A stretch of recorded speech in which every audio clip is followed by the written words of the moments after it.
नमस्कार मित्रांनो, तुम्हाला माहिती आहे घरोघरी मातीच्या चुली या मालिकेमध्ये आला आहे जबरदस्त ट्विस्ट. तर जानकी आणि ऐश्वर्याची झाली आहे युती. आता त्यातच या मालिकेचा एक नवीन प्रोमो समोर आला आहे. जानकीला मायाने किडनॅप करून मकरंदच्या घरी आणले आहे हे तर आपणा सर्वांना माहीतच आहे. आता तेथेच मकरंदला विष पाजून कुणीतरी त्याची हत्या केली आहे आणि हा आरोप जानकीवर टाकायचा असा त्याचा डाव आहे. पण एवढ्यातच आता तिथे ऐश्वर्या पोहोचते आणि जानकीला म्हणते, तू इथून निघून जा, इथे पोलीस येत आहेत. जानकी जायला तयार नाहीये, पण ऐश्वर्या तिला घालवते आणि म्हणते, आत्तापर्यंत ऐश्वर्याची गद्दारी सगळ्यांनी पाहिली, पण आता ऐश्वर्याची इमानदारी पाहणार आहेत.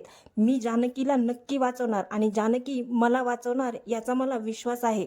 आता मालिकेत हे सगळं काय काय चाललं आहे? हा मालिकेचा शेवट आहे का? तुम्हाला काय वाटतं? कमेंटमध्ये नक्की सांगा. आणि मालिकेच्या अशाच नवनवीन प्रोमोसाठी चॅनलला सबस्क्राईब नक्की करा. व्हिडिओ आवडला तर शेअर लाईक करायलाही विसरू नका.